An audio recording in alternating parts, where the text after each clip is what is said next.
तो गाइज आज हम लोगों को पढ़ना है पजेसिव प्रोनाउन के बारे में। तो पजेसिव प्रोनाउन के बारे में कहा जाता है कि possessive pronoun that show possession. Possessive pronoun का काम है गाइज पजेशन को शो करना, अधिकार को शो करना। और ये पजेशन को शो करने के लिए इंग्लिश में कौन कौन से वर्ड आते हैं तो वो आपका है mine, ours, yours, his, hers and theirs are called possessive pronoun. यही mine, ours, yours, his, hers और देयर्स अधिकार दिखाने का काम करते हैं, सेंटेंस में पजेशन को व्यक्त करते हैं। तो देखते हैं जब सेंटेंस में पजेशन को व्यक्त करते हैं तो आखिर सेंटेंस की बनावट कैसी होती है।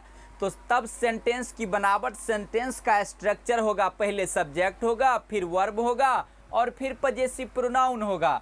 जैसे कि लिखे हैं आई एम हर्ष, मैं उसका हूँ। ये हर्ष ये जो है सो यहाँ फेमिनन जेंडर है। अब मैं जिसका होऊंगा वो कोई फीमेल ही ना होगी, तो मैंने हर्ष लिखा है। ये हर्ष गाइज क्या है तो पजेसिव प्रोनाउन है। आप इस जगह पे रख सकते हैं कोई अदर भी पजेसिव प्रोनाउन, उससे कोई फर्क नहीं पड़ता। जैसे अगर लिखता हूँ इस जगह पे आई एम योर्स तो मैं तुम्हारा हूँ, आपका हूँ। तो बस इतना ही है पजेसिव प्रोनाउन के बारे में गाइज। आगे हम लोग को देखना है डिमॉन्स्ट्रेटिव प्रोनाउन। तो डिमॉन्स्ट्रेटिव प्रोनाउन क्या होता है तो लिखे हैं demonstrative pronounce demonstrate the nouns. Demonstrative pronoun का काम है गाइज नाउन की तरफ इशारा करना, नाउन की तरफ इंगित करना, नाउन की तरफ निर्देशित करना। तो ये नाउन की तरफ डिमॉन्स्ट्रेट करने वाला प्रोनाउन है कौन कौन सा तो वो प्रोनाउन है दिस, दैट, दीज और दोज। ये मात्र 4 डिमॉन्स्ट्रेटिव प्रोनाउन है गाइज जो नाउन की तरफ डिमॉन्स्ट्रेट करने का काम करते हैं, सूचित, इंगित और निर्देशित करने का काम करते हैं। अब गाइज मैं आपको बताता हूं कि दिस, दैट, दीज और दोज का प्रयोग सेंटेंस में हम लोग कैसे करते हैं। तो सबसे पहले गाइज आप दिस के बारे में जानिए कि this comes to demonstrate a singular noun. This का काम है सिंगुलर नाउन को डिनोट करना। That is nearer to the speaker, और जो वक्ता के नज़दीक हो, जो वक्ता के नज़दीक हो उसको सूचित करने के लिए, उसको डिनोट करने के लिए हम लोग दिस का इस्तेमाल करते हैं। जैसे दिस इज अ मोबाइल, यह मोबाइल है तो आपके पास में है, स्पीकर के नज़दीक में है, तो इसके लिए हमने दिस का इस्तेमाल किया। दूसरा लिखे हैं दीज। तो दिस का प्लुरल फॉर्म होता है गाइज दीज।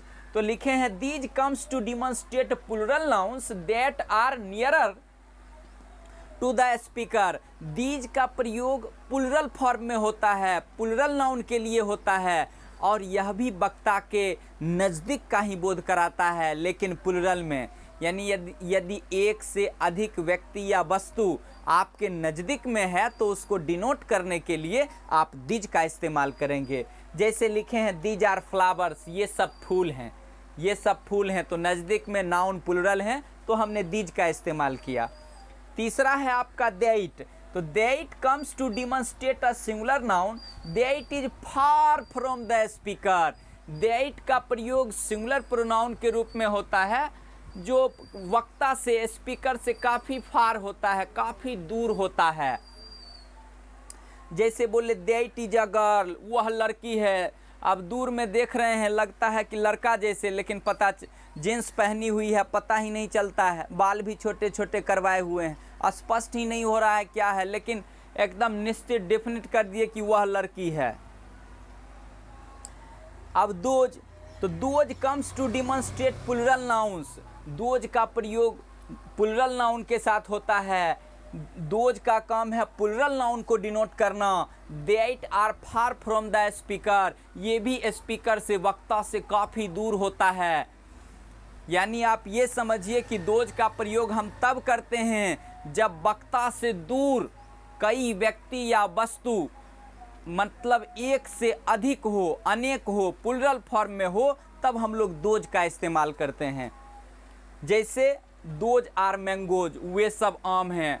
अब दूर से कोई देख करके उसको लीची समझ रहा है पक जाने के बाद, लेकिन हम कह रहे हैं नहीं, वे सब आम हैं। थोड़ा सा दूर में है, इंडिकेट वाला सेंटेंस है, तो थोड़ा सा नोटिस करके हम इशारा भी कर सकते हैं। तो इस प्रकार से गाइज दिस, दैट, दीज और दोज का इस्तेमाल हम लोग करते हैं तो कुल मिला के मैंने आपको बताया कि दिस का प्रयोग सिंगुलर फॉर्म में होता है और वक्ता के जो नज़दीक हो उसके लिए होता है। दैट का प्रयोग भी सिंगुलर फॉर्म में होता है लेकिन वक्ता से काफ़ी दूर होता है। दीज का प्रयोग प्लुरल फॉर्म में होता है जो वक्ता के नज़दीक होता है। और दोज का प्रयोग भी प्लुरल फॉर्म में होता है लेकिन वो वक्ता से काफ़ी दूर होता है। तो गाइज आशा करता हूँ कि आप समझ गए होंगे। Thank you.